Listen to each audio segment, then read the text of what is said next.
මෙන්න මේ කියන නිවන ආවරණය කරන ධර්මතා ටික ඔබ දැනගත්තොත් තමයි ඔබට පුළුවන් වෙන්නේ නිර්වාණයට යන ගමන් මඟ ලෙහෙසියෙන් ගමන් කරන්න.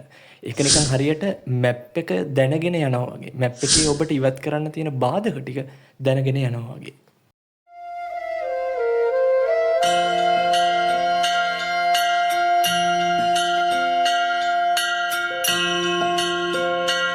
समन्ता चक्रवालेषु अत्रा गच्छन्तु देवता सद्धम्मं मुनिराजस्स सुनन्तु सग्ग मोक्खदं ධම්මස්සවන කාලෝ අයං බදන්තා ධම්මස්සවන කාලෝ අයං බදන්තා ධම්මස්සවන කාලෝ අයං බදන්තා නමෝ තස්ස භගවතෝ අරහතෝ සම්මා සම්බුද්දස්ස නමෝ තස්ස භගවතෝ අරහතෝ සම්මා සම්බුද්දස්ස නමෝ තස්ස භගවතෝ අරහතෝ සම්මා සම්බුද්දස්ස පංචන්නං වෝ භික්ඛවේ නීවරණානං ආහාරංච අනාහාරංච දේසිස්සාමීති. ශ්‍රද්ධා බුද්ධ සම්පන්න ගුණබර වාසනාවන්ත සත්පුරුෂ පින්වතුනි, අද දවසේත් උදෑසන කාලයේ පටන් භාවනාවාදී කුසල කර්මයන්ගේ නිරත වෙලා සිල් සමාදන් වෙලා සීලය ආරක්ෂා කරගෙන සන්ධ්‍යා භාගයේ ඔබ මේ සූදානම් වෙලා තියෙන්නේ බුදුරජාණන් වහන්සේ නමක් ලෝකයට පහළ වෙලා දේශනා කරන්නට යෙදුනා වූ උත්තරීතර චතුරාර්ය සත්‍ය ධර්මයෙන් බිඳක් කෙටියෙන් නමුත් කාල වේලාවට අනුරූපීව ශ්‍රවණය කරන්නට. පින්වතුනි, අපි මේ අනවරාග්‍ර සසරේ ඉපදෙමින් මැරෙමින් ගමන් කරනවා. මේකට හේතුව තමයි බුදුරජාණන් වහන්සේ දේශනා කරන පරිදි මේ සංසාරයේ සැරිසරන සත්වයා කිසිම හේතුවක් නිසා කවමදාවත් මේ සංස්කාරයන් එක්ක තියෙන බැඳීම, එහෙම නැත්නම් තෘෂ්ණාව කියන එක ඉතුරු නැතුව ඉවත් කර ගැනීමට, උපුටා දැමීමට සමත් වන්නේ නැහැ. හැමතිස්සෙම මේ සත්වයා තෘෂ්ණාවෙන් පිරිච්ච සංස්කාර ගොඩනගාගෙන මේ භවය ඉස්සරහට පවත්වා ගන්නට උත්සාහ කරනවා මිසක් මේක නවත්තන්නට හිතන්නේ නැහැ. ඒ මොකද කියනවා නම් මේ පින්වතුන්ගේ නිවන අපි අහුවොත් එහෙම මේ පින්වතුන්ගෙන් නිවන් දකින්න කැමතිද කියලා. ඔබ නිවන් දකින්න ඇත්තටම කැමතියි. හැබැයි ඔබට නිවන අවබෝධ වෙන්නේ නැති මොනවා හරි හේතු ටිකක් තියෙනවා. අන්නේ හේතු ටික ඔබට තේරෙනවද නැද්ද කියලා පුංචි ගැටලුවක් තියෙනවා. පින්වතුනි, මෙන්න මේ ධර්මදේශනාව කරන්න කලින්, ධර්මදේශනාව ආරම්භ කරන්නට කලින් මම ඔබට කියන්නට හිතුණා, මට කියන්න කල්පනා වුණා හරි ලස්සන සෙන් කතාවක්, බෞද්ධ සෙන් කතාවක්. මොකක්ද මේ කතාව? එක්තරා සෙන් ආරාමයක භික්ෂුන් වහන්සේ නමක් ඉන්නවා, පුංචි ස්වාමින් වහන්සේ නමක්, නායක ස්වාමින් වහන්සේ නමකුත් ඉන්නවා. මේ පුංචි ස්වාමින් වහන්සේ උත්සාහ කරනවා මේ සත්‍ය සොයාගන්න. එහෙම නැත්නම් නිර්වාණය අවබෝධ කරගන්න. විමෝක්ෂය ලබා ගන්න. මෝක්ෂය උදා කරගන්න කැමැත්තෙන් ඉන්නවා. හැබැයි ඒ සඳහා තවමත් ඔහු උත්සාහ කරාට ඒ උත්සාහය සාර්ථක බවට පත් වෙන්නේ නැහැ. එතකොට එක දවසක් මේ පුංචි සාමණේරයන්ට, මේ පුංචි ස්වාමින් වහන්සේට බිම තිබිලා හම්බ වෙනවා යතුරක්. මේ යතුර ගිහිල්ලා ලොකු ස්වාමින් වහන්සේගෙන් ඇහුවට පස්සේ ලොකු ස්වාමින් වහන්සේ කියනවා, පොඩි හාමුදුරුවෝ ඕක මොකක් හරි පෙට්ටියක යතුරක්. එහෙම නැත්නම් පෙට්ට ගමක යතුරක්. පුළුවන් නම් ඕක ඔය අරගෙන ඕකෙන් ඇරෙන පෙට්ටගම මොකක්ද කියලා හොයාගෙන බලලා මටත් පොඩ්ඩක් කියන්න බිමනේ තිබුණේ කියලා. ඕක කිව්වට පස්සේ දැන් මේ පුංචි හාමුදුරුවෝ මොකද කරන්නේ? මේ ආරණ්‍යයේ තියෙන ඒගොල්ලොන්ගේ විහාරස්ථානයේ තියෙන හැම තැනම තියෙන මේ පෙට්ටි අරගෙන දොරවල් අරගෙන බලනවා මේකෙන් ඇරෙන්නේ මොකක්ද කියලා. හොයලා බලනවත් හම්බ වෙන්නේ නැහැ. ඊට පස්සේ මේ වැඩේ අතහැරලා දාලා තමන්ගේ කුටියට යනකොට මේ කුටියේ පිටිපස්සේ එක මුල්ලක තිබිලා මේ පුංචි භික්ෂුන් වහන්සේ දකින්න පොඩි පෙට්ටියක් තියෙනවා මේ කුටියේ ඇතුලේ. තමන්ගේ කුටිය ඇතුලේ. ඊට පස්සේ ඔන්න ඔහේ මේකත් ඇරලා බලනවා කියලා මේ භික්ෂුන් වහන්සේ ස්වාමින් වහන්සේ මේක ඇරලා බලනකොට අන්න ඒ යතුරෙන් එයාගේ කාමරේ එයාගේ කුටිය ඇතුලේ තිබුණු පෙට්ටිය විවර වෙනවා ඇරෙනවා. ඒ කියන්නේ ඒකේ යතුර තමයි එයාට මේ බිම වැටිලා හම්බෙලා තියෙන්නේ. එතකොට ඔන්න ඔය කාරණාව ගිහිල්ලා ලොකු ස්වාමින් වහන්සේට කියනවා මේ පුංචි ස්වාමින් වහන්සේ ගුරු දේවෝත්තමයාණනි මෙන්න මෙහෙමයි මෙන්න මේ පෙට්ටිය ඇරුණානේ මං වටේම හෙව්වා හොයලා වැඩේ අතහැරලා දාලා ඉන්නකොට මට මෙන්න මේ පෙට්ටිය හම්බුණා මේ පෙට්ටිය අරලා බැලුවා නිකමට වගේ ඇරුණා ඊට පස්සේ මේ ලොකු ස්වාමීන් වහන්සේ කියනවා ඇත්ත නේද තමන් ළඟමනේ ඕක තිබිලා තියෙන්නේ වටේම හෙව්වට කියලා මෙන්න මේ කියපු වාක්‍යයත් එක්ක මේ පුංචි හාමුදුරුවන්ට තේරුම් යනවා යම් කිසි දෙයක් ඊට පස්සේ ගුරු හාමුදුරුවෝ කියපු දේවල් හොඳට අහගෙන ඉඳලා පැත්තකට ගිහිල්ලා භාවනා කරනවා මෙයාට නිවන් අවබෝධ වෙනවා මොකක්ද මේ පුංචි හාමුදුරුවන්ට තේරෙන්නේ අර හාමුදුරුවෝ කියනවා තමන්ගේ ළඟම නේද මේක තිබුණේ එතකොට මේ නිවන කියන එකත් පින්වතුනි තියෙන්නේ තමන්ගේ ළඟ හැබැයි අපි නිවන කියන එක කොහේ හරි තියෙනවා අපි මේ නිවන කියන තැනට යන්න ඕනේ කියලා හොයනවා ඒක අර පොඩි සංස්කෘතික පැටලවිල්ලකුත් තියෙනවා විශේෂයෙන් දැන් අර සංස්කෘතියේ අපි කියනවනේ මොකක් හරි පින්කමක් කරාට පස්සේ කියනවනේ උතුම් වූ නිර්වාණද්වාරය විවර කර ගැනීමට මේ පින් උපකාර වේවා වගේ කතාවක් කියනකොට මගේ පින්වතුන්ට හිතෙනවා අපි මේ කොහේ හරි දෙයක් අරගෙන තමයි යන්න ඕනේ දොරකුත් අරගෙන යන්න ඕනේ කොතන හරි තියෙන තැනකට නිවන් දකින්නවා කියනකොට අපි හිතන්නේ මේ නිවන කියලා මොකක් හරි දෙයක් තියෙනවා අපි එතනට යන්න ඕනේ අන්න ඒ වගේ හැඟීමක් තමයි අපේ පින්වතුන්ගේ ළඟ තියෙන්නේ.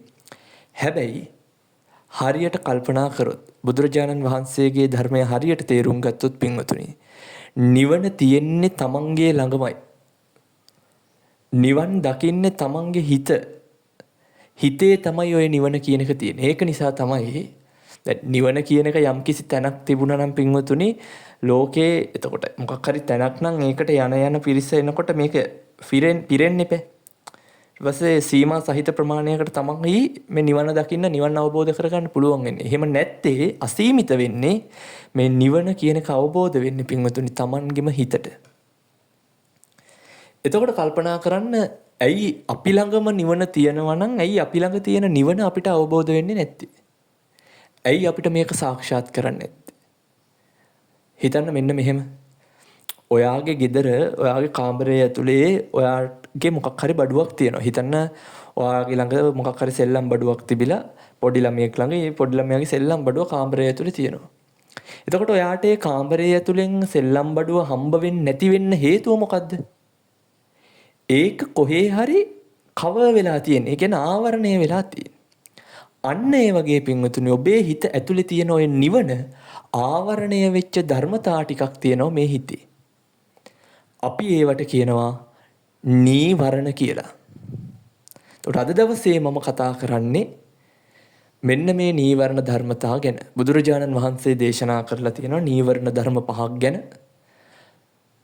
අපි අද කතා කරන්නේ මෙන්න මේ නීවරණ ධර්ම 5 මොනවද? ඒ නීවරණ ධර්ම ටික අවබෝධ කරගත්තට පස්සේ අපිට පුළුවන් වෙනවද නිර්වාණය අවබෝධ කරගන්න? එහෙමනම් අපි කොහොමද මේ ආවරණ ටික එහෙම නැත්නම් මේ නීවරණ ධර්ම ටික අපේ හිතින් ඈත් කරගන්නේ කියලා. වින්තුනේ අපේ හිතේ තියෙනවා අපේ හිතේ ක්‍රියාකාරීත්වය අනුව අපේ හිත හැමතිස්සෙම එක්ක කුසල අරමුණක හිත පිහිටවනවා නැත්නම් අකුසල අරමුණක හිත පිහිටවනවා. එක්ක කුසලයක් කරනවා නැත්නම් අකුසලයක් කරනවා. ඔය දෙකනේ වෙන්නේ. එතකොට අපේ හිත තුල වැඩිපුරම වෙන්නේ මොනවද? කුසල අරමුණද හැමතිස්සෙම බහුල වෙන්නේ අකුසල අරමුණද? අකුසල අරමුණු. අකුසල අරමුණු තමයි මගේ පින්වතුන්ගේ හිතවල හැමතිස්සෙම තියෙන්නේ. උදාහරණයක් විදිහට ඔබ ගෙදර නිකන් ඉන්න දවසක් අරගන්න. ඔබ දවසකට පැයක් භාවනා කරන කෙනෙක් නම් ඔබ ඒ පැය භාවනා කරාට පස්සේ ඉතුරු පැය 24ම අපි නිදා ගන්න ටිකත් පැත්තකට දාමුකෝ. නිදා ගන්නවා පැය 8ක් කියලා අයින් කරමු. පැය 8ක් නිදා ගන්නවා, පැයක් භාවනා කරනවා නම් පැය 9ක් ඒ ටිකට ඉවරයි. ඊට පස්සේ ඔබට පැය 15ක් තියෙනවා ඉතුරු වැඩ කටයුතු වලට. ඔබ ඒ පැය 15 ඉන්නේ කුසල සිතිවිලි මූලික කරගෙනද වැඩිපුර අකුසල සිතිවිලි මූලික කරගෙනද? පින්වතුනි, ඔබ ඒ පැය 15 වැඩිපුරම ඉන්නේ අකුසල සිතිවිලි මූලික කරගෙන. ඒකින්ද තමයි ඔබට සැරින් සැරේ කාත් එක්ක හරි ගැටෙන්න උවමනා වෙන්න, තරහ යන්නේ, ඊර්ෂ්‍යා හිතෙන්නේ, වෛර කරන්නේ. මෙන්න මේ වගේ දේවල් ඇති වෙන්නේ ඔබ හැම තිස්සෙම මේ ඉන්නේ අකුසල සිතිවිලිත් එක්ක තමයි සාමාන්‍ය ලෝකයේ ඔබ ඉන්නකොට ඉන්නේ. ඒක තමයි පෘථග්ජන මිනිස්සුන්ගේ ස්වභාවය. එතකොට මේ අකුසල සිතිවිලි පවතින මොනවා හරි දෙයක් තියෙනවනේ. දැන් මම අර ධර්මදේශනාව පටන් ගන්නකොට කිව්ව ගාතාවක්. ඔක තියෙන්නේ ආහාර සූත්‍රයේ. සංයුක්ත නිකායේ ආහාර සූත්‍රයේ තමයි තියෙන්නේ. මොකද්ද මේ ආහාරයක් කියන්නේ? ආහාරයක් කියලා කියන්නේ පින්වතුනේ මේ යම්කිසි දෙයක් පැවැත්මට උපකාරී වෙන දෙයක්. දැන් ওই පින්වතුන් ආහාර ගන්නේ ඇයි? ඔව් දැන් බහුතර දෙනා ආහාර ගන්නේ කෑම වලට තියෙන ආසාවට වෙන්න පුළුවන්. අපි ඒක පැත්තකට තිබ්බොත් අර සමහරු ඉන්නෝනේ කන්නයි ජීවත් වෙන්නේ. එහෙම නෙමෙයි. ජීවත් වෙන්න කනවා කියන එක අහලා තියෙනවද? කවුරු හරි කෙනෙක් ජීවත් වෙන්න කනවා කියලා කියන්නේ පින්වතුනි. ඒ කියන්නේ ඔබේ ශරීරය පවත්වාගෙන යන්න, ඔබේ ජීවිතය පවත්වාගෙන යන්න ඔබට කෑම ඕනේනේ.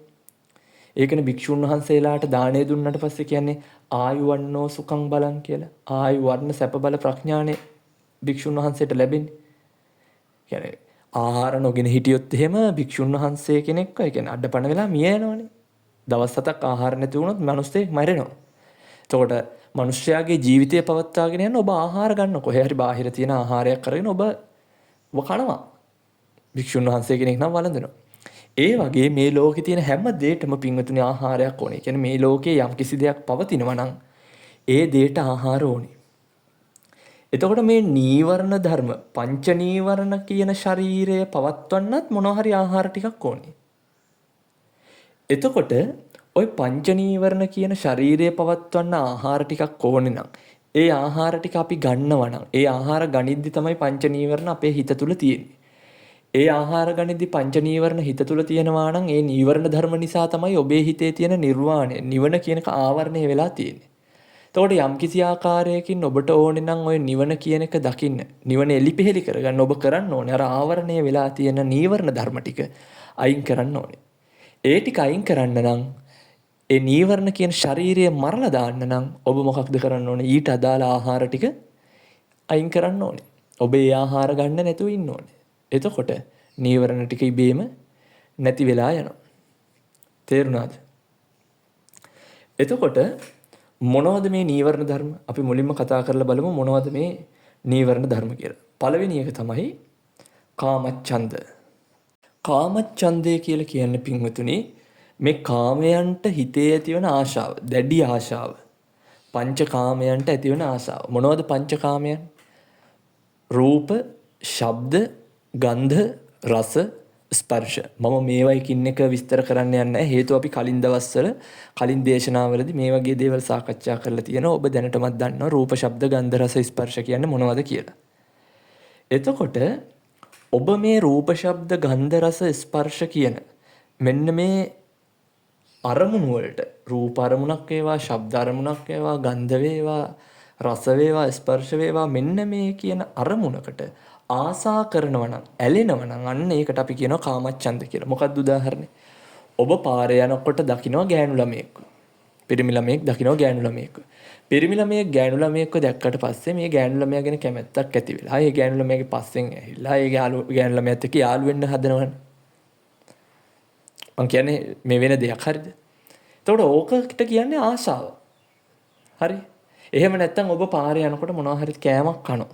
ඔබ කඩේකින් මොනවා හරි කෑමක් කාලා ඒ කෑම නිසා දැනෙන රසයට ආස වුණාට පස්සේ නේද ඔබට නැවත ඒ ආහාරය ගන්න හිතෙන්නේ.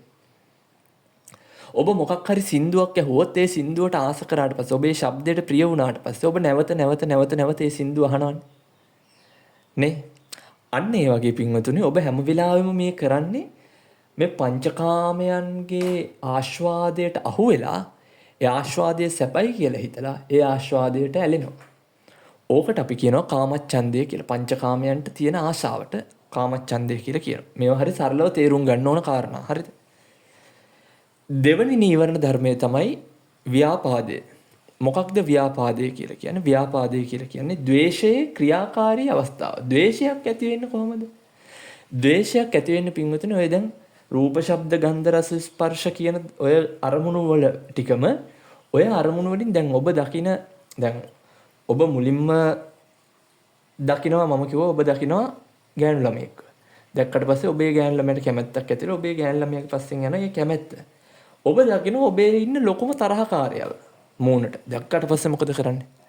මල පෙරේතයා අදත් ආව මගේ මූණටම උදේ හිතන උදේ පාන්දර එළියට බහිනකොටම ඔයා කැමතිම නැති මිනිස්සෙක් ඉස්සරහට මූණට හම්බුනහම ඔයාගේ හිතේ ඇති වෙන ස්වභාවය මොකද? ඒ දැන් ඔය ඔබ රූපයක් විදිහට ගත්ත අරමුණට ඔබ අකමැති නිසා ඒ අරමුණත් එක්ක ගැටෙන නිසා ඒ ගැටීමේදී ද්වේෂ සහගත සිතුවිලි මතුවෙනවා. ද්වේෂය කියන එක මතුවෙනවා.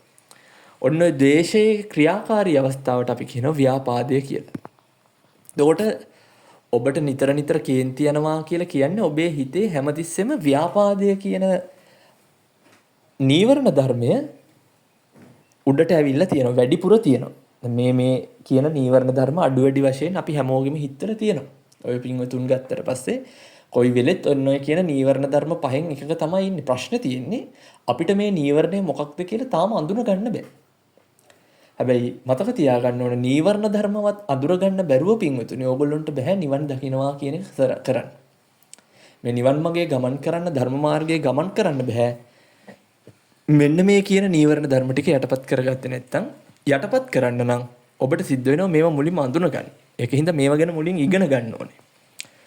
අපි කතා කරේ ව්‍යාපාදය ගැන. ව්‍යාපාදය කියලා කියන්නේ ද්වේෂයේ ක්‍රියාකාරීත්ව අවස්ථාව කියලා කිව්වා. ඒ කියන්නේ තරහව කියලා මතක තියාගන්නකො. තුන්වෙනි එක තමයි තුන්වෙනි නීවරණ ධර්මයේ තමයි තීන මිද්දේ කියලා කියන්නේ. මොකද්ද තීන මිද්දේ කියන්නේ? තීන මිද්දේ කියලා කියන්නේ හිතේ ඇති කම්මැලිකම. දැන් ඔබට මොනවා හරි දෙයක් ඉගෙන ගන්න කිව්වට පස්සේ මොකද්ද හිතෙන්නේ? අද බෑ හෙට කරනවා. ඇයි මේ? කම්මැලි. භාවනා කරන්න වාඩි වුණාට පස්සේ නිින්ද යන්නේ කම්මැලිකමට. ඇයි කුසලයක් සිදු කරන්නට ඔබේ හිතේ තියෙනවා අකමැත්තක් සහ ඒ කියන්නේ ඒක වැඩි අර ඔබට ෆැමිලිය නෑ, සමීප නෑ. ඒක නිසා මගේ පින්වතුනි ඔබ මේ කුසල ධර්මයන් කරන්න අකමැති වෙනවා. ඒ වගේම මේ ධර්ම මාර්ගයේ ගමන් කරන්න අකමැති. ඒක නිසා ඔබේ හිතේ උපදිනවා මේ කම්මැලිකම. අපි බලන්න ඕනේ මේ කම්මැලිකම ඇති වෙන්නේ මොකද්ද කියලා.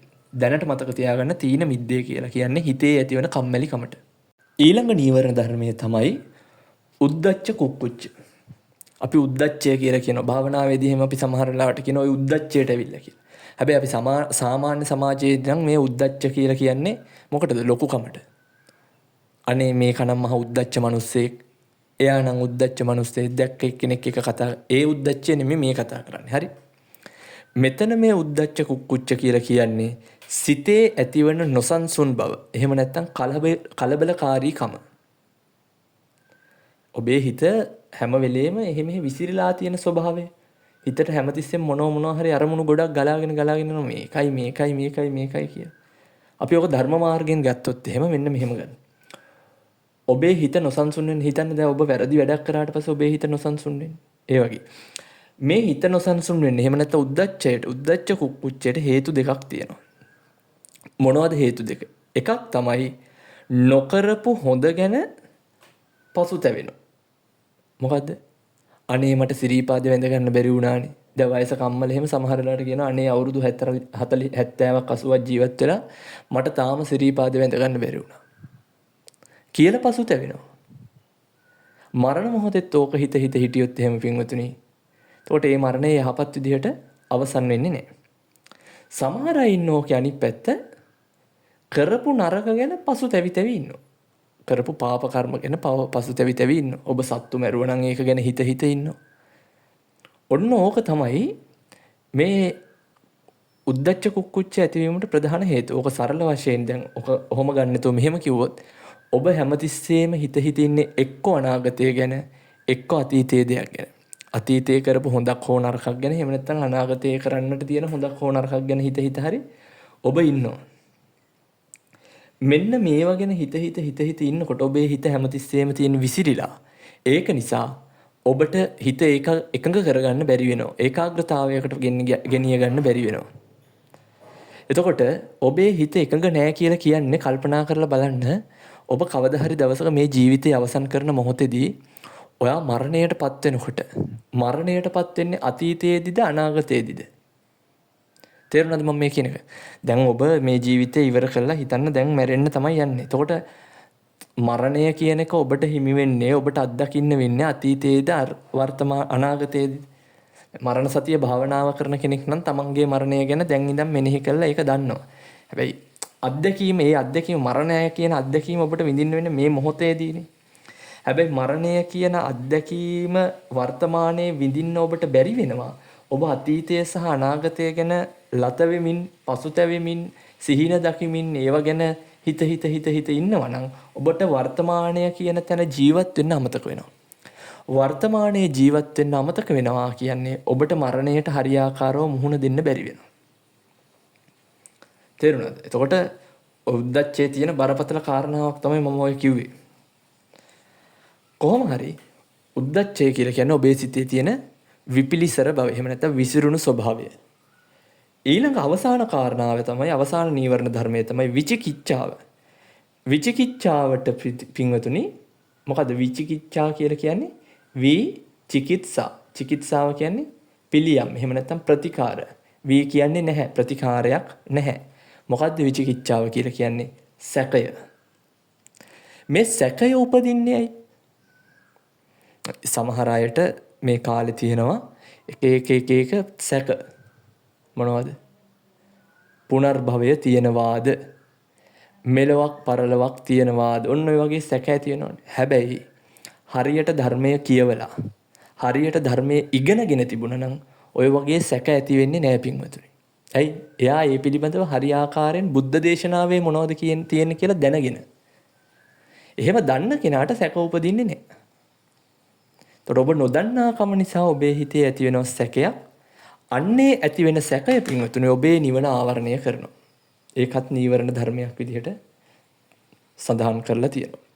එතකොට මොනවද මේ නීවරණ ධර්ම පහ? කාමච්ඡන්ද, ව්‍යාපාද, තීන මිද්ද, උද්ධච්ච කුක්කුච්ච සහ විචිකිච්ඡා.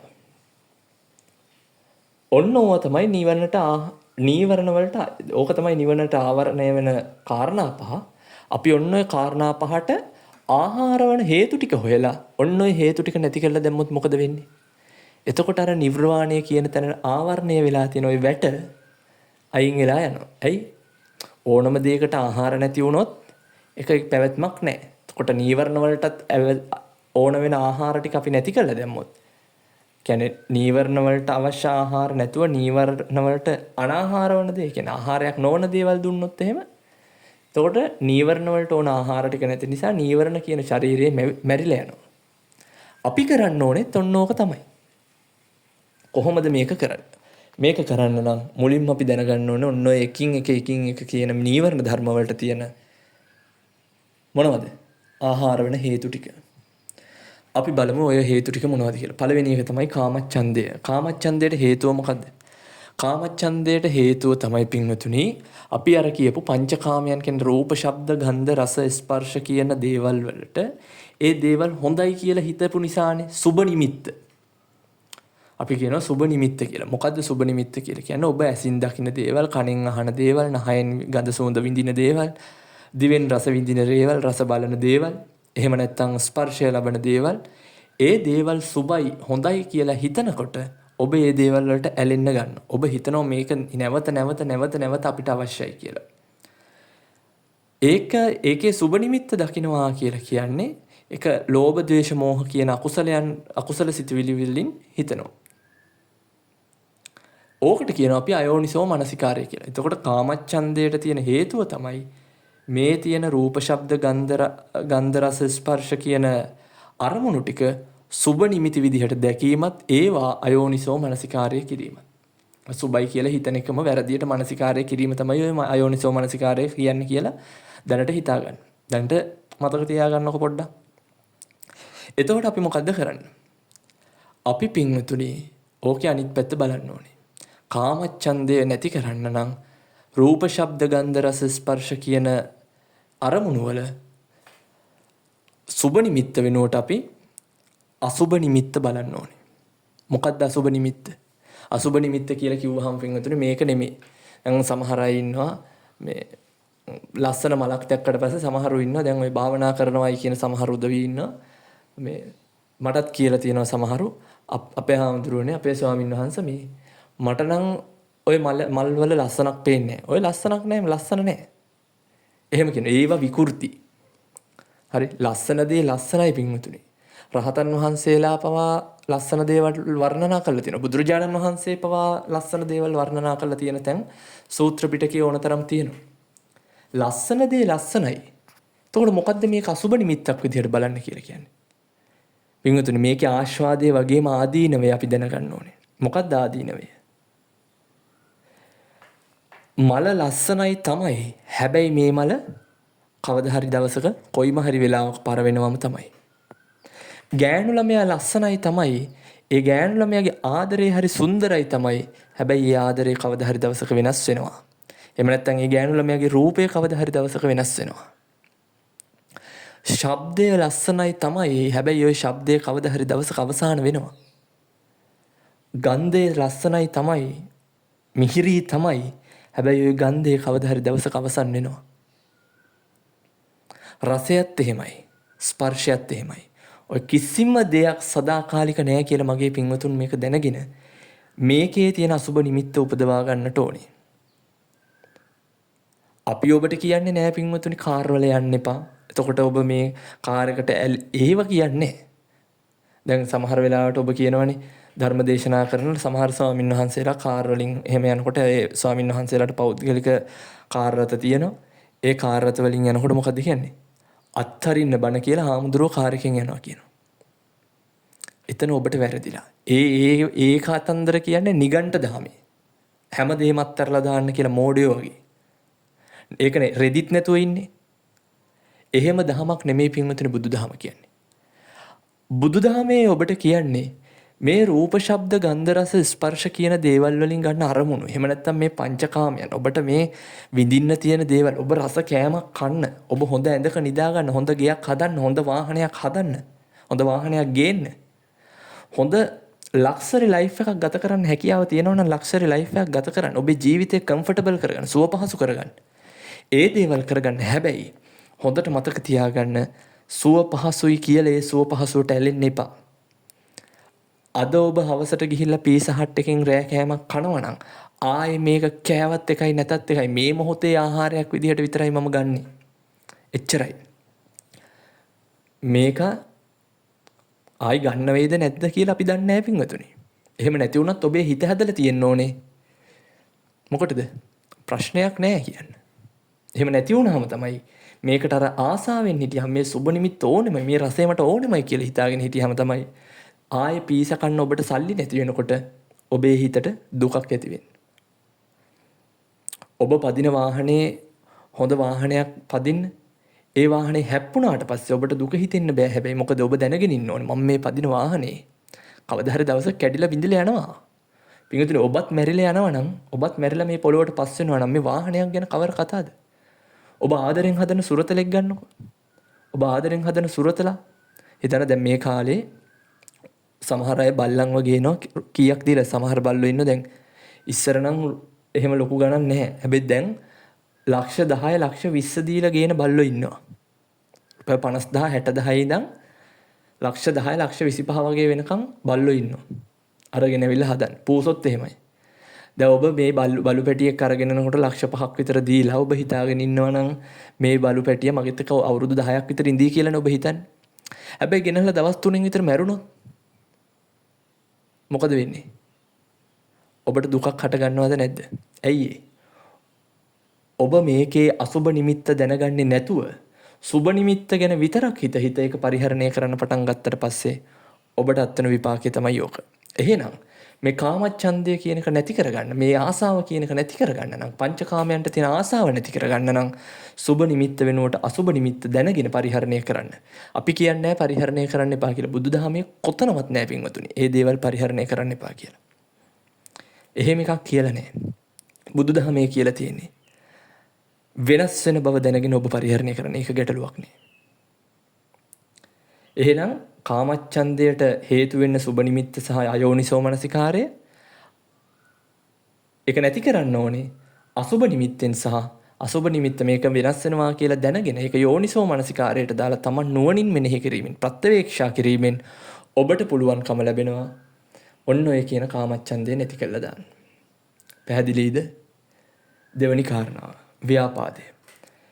ව්‍යාපාදයට හේතුව ව්‍යාපාදය කියන්නේ තරහට හේතුව තමයි මොනවා හරි දෙයක් සම්බන්ධව ඔබ කැමති නෑ. අර පංචකාම අරමුණු වලටම ඔබ සතුටු නෑ. ඔබ රූපයක් දැක්කම ඔබ ඒ රූපයට කැමති නැත්නම් එතන පටිගයක් උපදිනවා. ශබ්දයට කැමති නැත්නම් පටිගයක් උපදිනවා. හිතන්න ඔබ භාවනා කර කර ඉන්නකොට සමහර අම්මලා ඉන්නවා. දැන් මෙහෙ භාවනා කරනකොට රැයට කන්දෙන් සින්දුවක් දානවා. ඔය කන්දෙන් සින්දුව දාපු ගමන් මේ අම්මලා ඇහැරිලා S2 කැරලා මොකද්ද කියන්නේ? හොඳ වචනෙකුත් කියලා අන්න අර බෝරු අදත් සින්දු දාගෙන දඟලනවා මෙතන. අපිට මේ බණ භාවනාවක් කරගන්න බෑ. දැක්කද? මොකද්ද ඔය? පටිගය.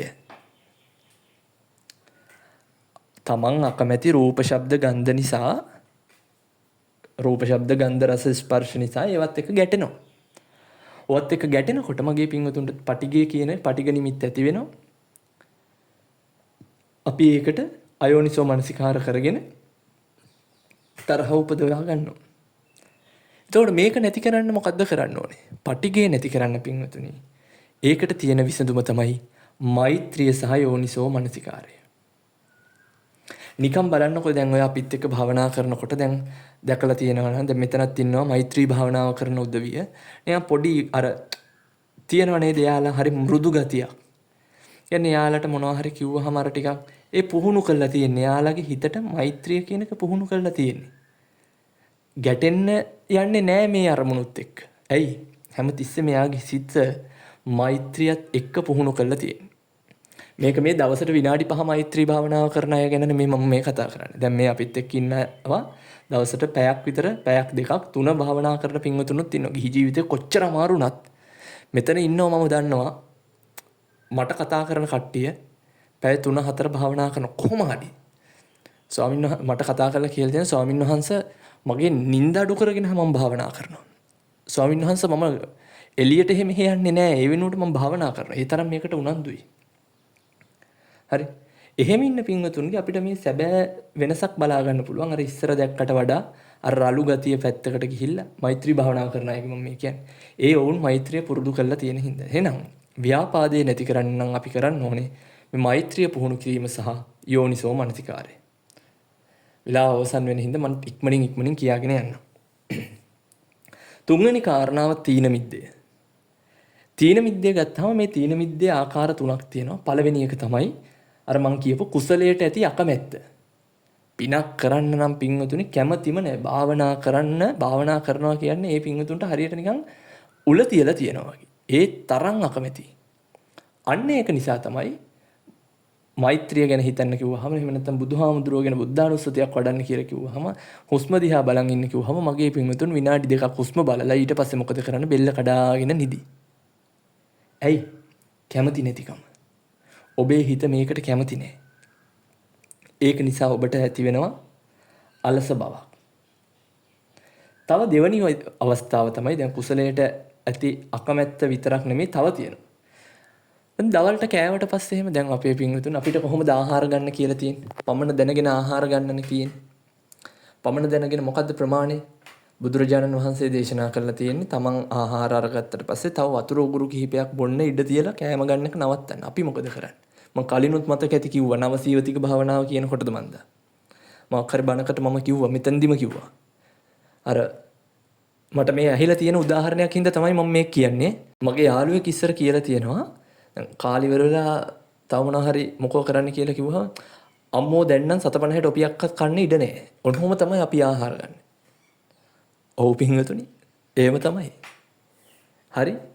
එතකොට ඔය කාල ඇතිවන බත් මත නිසාත් ඔය අලසකම ඇති වෙනවා. එතකොට ඒ වගේ වෙලාවල් වලටත් අපිට භාවනා කරන්න, බණක් අහන්න, ඒ වගේ දෙයක් බණක් අහන්න භාවනා කරන්න නෙමෙයි. ඕගොල්ලන්ට නිකන් වැඩක් කරන්නවත් හිතෙන්නේ. ඔෆිස් එකක වැඩ කරන්නවත් හිතෙන්නේ. ඒකනේ ඔය බලන්නකො මේ AG ඔෆිස් වල එහෙම මම එක තරහ වෙන්න එපා. මෙතන ඉන්නවද දන්නෙත් නෑ රජයේ සේවක මහත්තුරු. දැන් නම් ඒක අඩුයි කියලාත් කියනවා. හැබැයි අපි අර පුරුදු වෙලා තියෙනවනේ AG ඔෆිස් එකකට ගියාට පස්සේ වැඩ කරන විදිහ නේද? එකෙන් පස්සේ වගේ ගිහිල්ලා බලන්නකො කොහොමද වැඩ කියලා.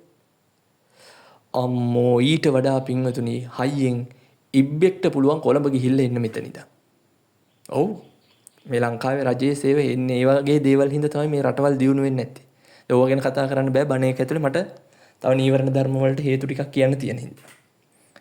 හරි දෙවෙනි කාරණාව තමයි ඔය බත්මත නිසා ආහාර නිසා ඇතිවන කම්මැලිකම. ඊගාව එක තමයි මේ හිතේ හැකිලෙන ස්වභාවය. සමහර වෙලාවල් තියෙනවා අපිට නිකන් කම්මැලි මොන වගේ දවස් වලටද? වහින දවස් වලට. වහින දවස් වලට ඉස්කෝලේ යන ළමයින්ට ඉස්කෝලේ යන්න කම්මැලි නැද්ද? වැඩට යන අයට වැඩ කරන්න කම්මැලි නැද්ද? භාවනා කරන අයටත් එහෙමම තමයි. අද නම් භාවනා කරන්න බෑ ඔන්න ඔහේ අද පොඩ්ඩක් නිදා ගන්නවා. හිතිලා නැද්ද? හිතිලා තියෙනවා. ඔන්න ඔය කාරණාව තමයි කියන්නේ තීන මිද්දේට හේතු ටික තමයි ඔන්න ඔය කාරණා ටික. මොකද්ද? පළවෙනි එක තමයි කුසලයට ඇති අකමැත්ත. දෙවෙනි එක තමයි ආහාර ගැනීමෙන් පස්සේ ඇතිවන බත්මත කියලා කියනවා. ඊගාව එක තමයි සිතේ හැකිලුණු ස්වභාවය. කියන්නේ බාහිර මොනවා හරි දෙයක් හින්දා හිතේ හැකිලුණු ස්වභාවය, කම්මැලිකම ඒකත් එක්ක ඇතිවන කම්මැලිකම. ඔන්න ඔය කාරණා නිසා තමයි අලස බව ඇති වෙන්නේ. ඕකට මොකද්ද කරන්න ඕන? පින්වතුනි ඕකට බුදුරජාණන් වහන්සේ දේශනා කරනවා තීන මිද්දේ නැති කරන්න නම් ඔබ වීරය කරන්න ඕනේ. මොකක්ද වීරය? වීරය කියලා වීරය ඇතුලේ ප්‍රධාන කොටස් තුනක් තියෙනවා. මොකද්ද? ආරම්භ ධාතු, පරක්කම ධාතු, නික්කම ධාතු. මොනවද ඒ කියන්නේ? ආරම්භ කරන්න පටන් ගන්න ඔබට වීරිය තියෙන්න ඕන, උනන්දුව තියෙන්න ඕනේ. පටන් ගත්ත දේ කරගෙන යන්න ඔබට උමනාව තියෙන්න ඕන, උත්සාහය තියෙන්න ඕන, උනන්දුව තියෙන්න ඕනේ. පවත්වාගෙන ගියප එක හරි විදිහට කළා අවසන් කරන්න උත්සාහය තියෙන්න ඕනේ. හිතන්න මෙහෙම. ඔබ මේ සංසාරය අවසන් කරන්න නම් ඔබ ආරම්භ කරන්න ඕනේ කියලා ඔබ භාවනා කරන්න පටන් ගන්නවා කියන එක ඔබ වීරයෙන් කරන්න ඕනේ. හරි ඔබ දැන් භාවනා කරන්න පටන් ගත්තා. පටන් ගත්ත කියමු. පටන් ගන්නකොට භාවනාව මැද්දේදී ඔබට එනවා දැඩි නිදිමතක්. මොකද කරන්නේ? සමහරුන්ට නම් නිින්ද යනවා. මම මේ කියන්නේ නිින්ද දැකලා එතනට වෙනකන් සිහිය වඩපු අයට. සමහරු නිින්ද යනවද කියලාවත් දන්නේ. තමන් සමහර අය හිතාගෙන ඉන්නේ භාවනා කරලා හුස්ම 10ක් විතර අරගෙන හොඳට නිදාගෙන වෙලා ඉවර වෙලා සාදු කියනකොට හරි එහෙම නැත්නම් බෙල් එකක් ගහනකොට හරි නැගිට්ටට පස්සේ S2 ඇරියට පස්සේ හිතන්නේ මම හොඳ සමාධියක ඉඳලා තමයි මේ නැගිටින්නේ. හොඳට නිදාගෙන නැගිටලා තියෙන්නේ. එතකොට ඔන්න ඔය කියන දැන් මැදදී නිදිමතක් ආවොත් ඔබ මොකද කරන්න ඕනේ? නිදිමත අඳුනගත්තු ගමන් අපි භාවනා කරනකොට උපදෙස් දීලා තියෙන ඕන තරම්. භාවනා කරන තැනින් පොඩ්ඩක් නැගිටින්න. නැගිටලා එළියට ගිහිල්ලා සක්මන් මළුවේ සක්මන් කරන්න ටික වෙලාවක්. නිදිමත යනකම් හොඳට සක්මන් කරන්න. සක්මන් කළා ආපහු වෙන්න. ඒ එන්නේ පින්වතුනි ඔබ හිතත් පොඩ්ඩක් වැඩිපුර එකඟ කරගෙන. මොකෝ සක්මණෙන් ලබන සමාධිය අති ප්‍රබලයි. කල්පවතින විදිහට තියෙන. ඒ කියන්නේ සක්මණේ තියෙන සමාධිය, සක්මණෙන් ලබන සමාධිය කල්පවතින සමාධියක්. සක්මන් භාවනාව ගැන අපි කියලා බණක් දාලා තියෙනවා YouTube එකේ අහලා බලන්න. සක්මන් භාවනාව කියන්නේ මාර විදිහට ප්‍රතිඵල තියෙනවා. ඔබට යම් කිසි වෙලාවක මේ භාවනාව කරනකොට කම්මැලිකමක් ආවොත්, අලස බවලක් ආවොත් ඔබ මොකද්ද කරන්න ඕනේ? සක්මන් භාවනාවක් කරලා ඇවිල්ලා ආයෙම වාඩි වෙලා භාවනා කරන්න පටන් ගන්නවා මිසක් නින්දට ඉඩ දීලා නවත්තන්නේ නැහැ පින්වතුනි. ඒක තමයි වීරිය කියලා කියන්නේ. අවසාන කරනවා කියලා කියන්නේ ඔබ මේ නිර්වාණය අවබෝධ කරන තෙක්ම මේ පටන් ගත්ත උත්සාහය නවත්තන්නේ නැතුව එක දිගට කොහොම හරි වෙලාව අරගෙන ඔබ මේ ජීවිතයේ මේ ප්‍රැක්ටිස් එක කරගෙන යන එක. අවසන් වෙනකම් මේක කරන්න ඕනේ. කොහොම හරි මේක කරන්න ඕනේ. දැන් ඔක අර බත් මතට වගේත් පුළුවන්. කාලාවට පස්සෙත් ඒකනේ බුදුරජාණන් වහන්සේත් කියලා තියෙන්නේ. කාලා ආවට පස්සේ ස්වාමින් වහන්සේලා සක්මන් කරනවා පොඩ්ඩක්. දවල් දානින් පස්සේ දානේ වළඳලා ඇවිල්ලා සක්මන් කරනවා. ඔට සක්මන් කරන්න කියන්නේ ඒකයි. ඒ බත් මත නැති කරගන්න. නැත්නම් එහෙමම කුටියට ගිහිල්ලා හිටියොත් එහෙම ඔබට නිදා ගන්න හිතෙනවා. සමහර ස්වාමින් වහන්සේලා ඉන්නවා එහෙම. දවල්ට දානේ වළඳලා ගිහිල්ලා 3-4 වෙනකන් සැතපීලා ඉන්නවා. දන්නේ කොහොමද නිවන් අවබෝධ කරගන්නේ කියලා. එහෙම නිවන් අවබෝධ කරගන්න බෑ. ඒකට තමයි කියන්නේ වීරිය තියෙන්න ඕනේ. කොහොම හරි මේක කරනවා, මම කොහොම හරි මේක කරනවා කියන වීරිය තියාගෙන තමයි ඒ කාරණාව කරන්න ඕනේ. හතරවෙනි කාරණාව තමයි පින්වතුනි උද්දච්ච කුක්කුච්ච. උද්දච්ච කුක්කුච්චයට මම කිව්වා يعني සිතේ නොසන්සුන් බව. ඒකට මම කිව්වා හේතුව මොකක්ද? හේතුව තමයි අතීතය ගැන සහ අනාගතය ගැන හිත ඉන්නවා. මේ වර්තමානයේ දේවල් ගැන හිතන්නේ නැහැ. ඒ හින්දා ඔබට වර්තමානයේ අහිමි වෙනවා. විශේෂයෙන් ඔය අකුසල අරමුණු තමයි තැන් වල යන්නේ. අකුසල අරමුණු තමයි ඔබේ හිතේ තියෙන්නේ. ඒකට තමයි විසඳුම. ඔබ කුසල අරමුණු වල හිත තියන්න උත්සාහ කරන්න ඕනේ. ඒක තමයි දෙන්නේ භාවනාවේදී මොකද්ද දෙන්නේ අපි? හුස්මට හිත තියන්න කියනවා. මෛත්‍රී භාවනාව කරන්න කියනවා. මෛත්‍රී අරමුණු සිතන්න කියනවා. බුද්ධානුස්සතිය කරන්න කට මොකද්ද? බුදුරජාණන් වහන්සේගේ බුදුගුණ ගැන කියන්න කියනවා. කුසල අරමුණු වල හිත පවත්වා ගන්න කියලා බුදුරජාණන් වහන්සේ කියනවා. මේවා උත්සාහ කරනකොට හිමින් භාවනාව කරගෙන යනකොට දැන් අපිත් එක්ක කරන භාවනා කරන මගේ පින්වතුන්ට හොඳට වැටහෙනවා ඇති මේක. ඔබ කමටහන් පොත අරගෙන බලන්න පළවෙනි දවසේ ඔබේ කමටහන් වාර්තාවේ මොනවද තියෙන්නේ? හිත කොච්චර පිට ගිහිල්ලාද? අද තියෙන එක බලන්න. අද කොහොමද තියෙන්නේ? අද කොච්චර ඔබේ හිත එකඟද? කියන්නේ උද්දච්චය කියන එක පොඩ ඔබ අඩු කරලා තියෙන්නේ. හිතට බාහිර අරමුණක් එනකොට ඔබ අරමුණක් ආවා කියලා දැනගන්නව මානසිකාරයක් යවලා අපි භාවනා වැඩසටහන වල ඕන තරම් කියලා දෙන්නේ ඒකයි. ඒ ඔබට බාහිරින් එන අරමුණු අඳුරගන්න උද්දච්චයට යනකොට හිත උද්දච්චයට යනකොට ඔබට අඳුරගන්න පුළුවන් වෙන්න ඕනේ. නැත්තම් ප්‍රපංච ගොඩනග ඔබේ අරමුණු දිගේ ගිහිල්ලා කොහේදෝ මනෝලෝකේ කතරමං වෙනවා මිසක් ඔබ භාවනාවක් කරන්නේ නැහැ. ඒක නිසා අපිත් එක්ක භාවනා කරන පින්වතුන්ට මේ අත්දැකීම තියෙනවා. අපිත් එක්ක නෙමෙයි කොහේ භාවනා කරත් පින්වතුනි භාවනාව හරියාකාරයෙන් ඉගෙන ගත්තා නම් ඔබේ උද්දච්චය කියන එක හිමින් අඩු වෙලා ඒකාග්‍රතාවය, සිහිය, සතිය කියන දේ ඔබේ හිතට පැමිණෙනවා. අවසාන කාරණාව විචිකිච්ඡාව. විචිකිච්ඡාව කියලා කියන්නේ සැකය. තෙරුවන් ගැන, කර්මය ගැන, මේ දේවල් ගැන නොදන්නාකම නිසා ඔබේ හිතේ මතුවන සැකය මේකට අපි කියනවා විචිකිච්ඡාව කියලා.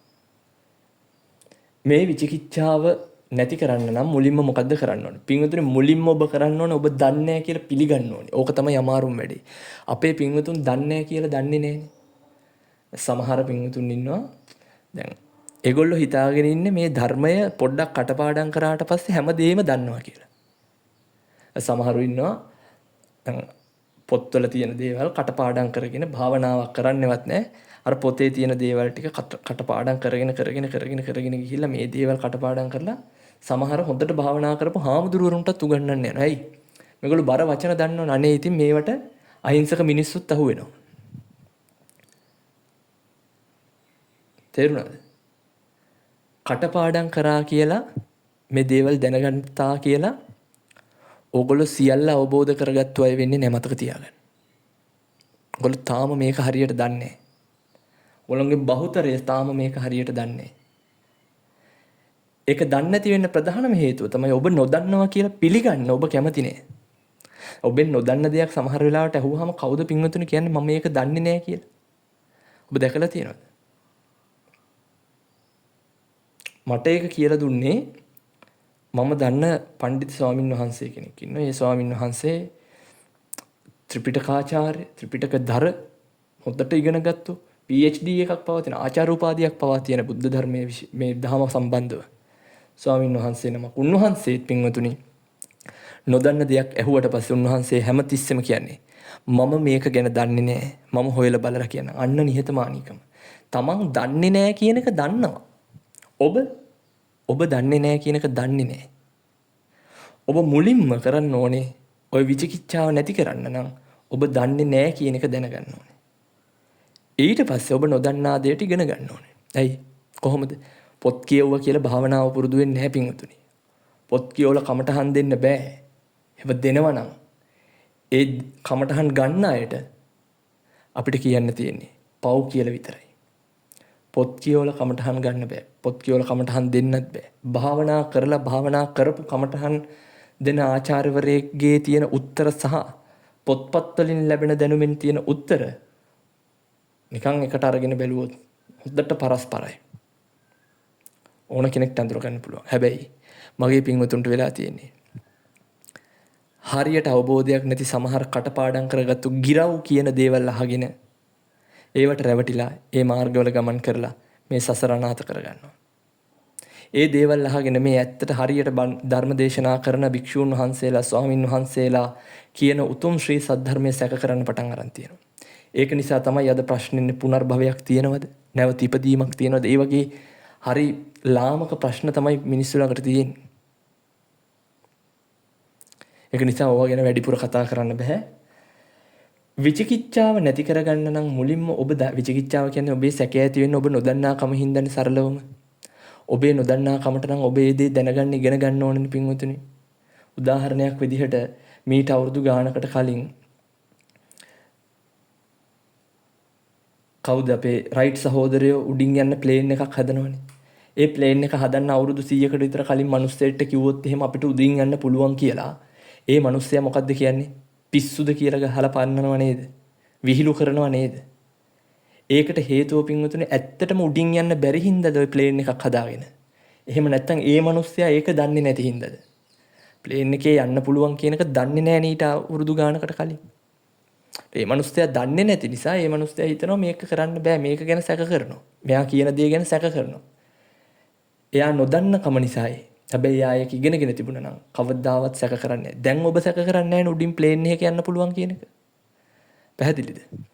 ඔබ නොදන්නාකම දැනගෙන ඒ දේ පුළුවන් විදිහට කෙනෙක්ගෙන් ඉගෙනගෙන හරි ආකාරයෙන් මේ ධර්ම මාර්ගයේ යන්න ඕනේ. ඔන්න ඔය කාරණා ටික සම්පූර්ණ කරාට පස්සේ මොනවද කෙටියෙන් කියනවනම් කාමච්ඡන්දේ හේතු ටික තමයි සුබ නිමිත්ත සහ යෝනිසෝ මනසිකාරය. ඒක නැති කරන්නේ අසුබ නිමිත්ත සහ යෝනිසෝ මනසිකාරය. ව්‍යාපාදය කියන්නේ පටිඝ නිමිත්ත. එහෙම නැත්නම් පටිඝ නිමිත්ත අයෝනිසෝ මනසිකාර කිරීම. ඒක නැති කරන්න නම් මෛත්‍රිය සහ යෝනිසෝ මනසිකාරය පාවිච්චි කරනවා.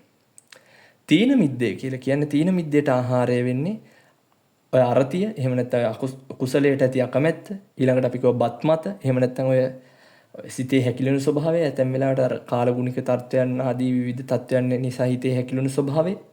ඔය ටික තමයි තීන මිද්දේට ආහාරය. ඔක නැති කරන්න නම් වීරිය තමයි අපි කරන්න ඕනේ. වීරිය තමයි ඔය තීන මිද්දේ නැති කරන්න තියෙන විකල්පය.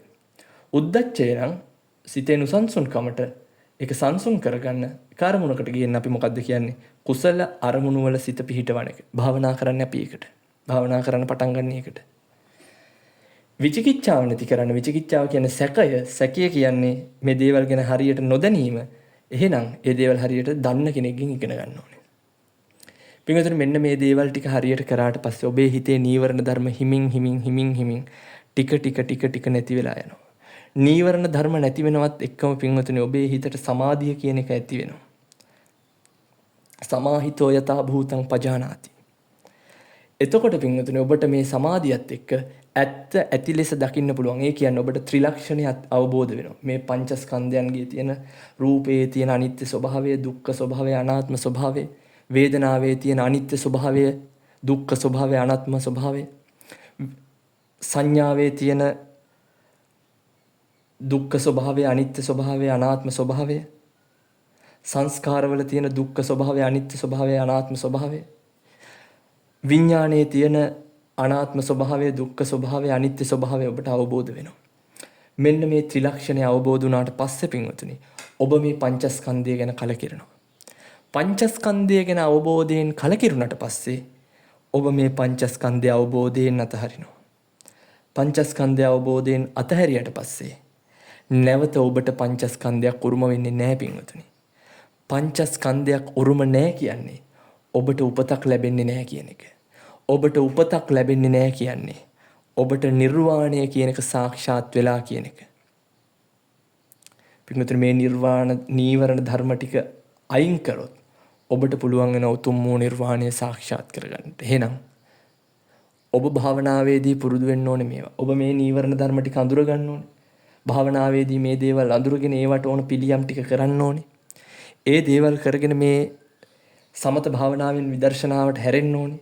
විදර්ශනා භාවනාවට හැරිලා රූප වේදනා සංඥා සංස්කාර විඥාන කියන දේවල් අවබෝධ කරගෙන ඒවා දැකලා ඒවා ත්‍රිලක්ෂණයෙන් දැකලා ඒවා අවබෝධයෙන් පංචස්කන්ධය පිළිබඳව කලකිරිලා පංචස්කන්ධය අතහැරලා උතුම් වූ නිර්වාණය සාක්ෂාත් කරගන්නට ඕනේ. එහෙනම් අද දවසේ මේ සිද්ධ කරගන්නට යෙදුනා වූ උතුම් ධර්මදේශනයේ පුණ්‍ය කුසල මහිමින් ඔබට මේ නීවරණ ධර්ම යටපත් කරගෙන උතුම් වූ නිර්වාණ සාක්ෂාත් කරගන්නට හේතු වේවා වාසනාව වේවා. ඔබේ සිතේ තියෙන මේ නීවරණ එහෙම නැත්නම් මේ නිවනට ඇති මේ තියෙන ආවරණ ටික සියල්ල අයින් වෙලා ඔබේ හිත තුල තියෙන නිවන ඔබට සාක්ෂාත් වේවා කියලා ප්‍රාර්ථනා කරගන්න. අභිවාදන සීලිස්ස නිච්ඡං වද්ධාපචායිනෝ චත්තාරෝ ධම්මා වඩ්ඩಂತಿ ආයුවන්නෝ සුඛං බලං ආයුරාෝග්‍ය සම්පatti සග්ග සම්පatti මේවච අතෝ නිබ්බාන සම්පatti ඉමිනාතේ සමිජ්ජතු.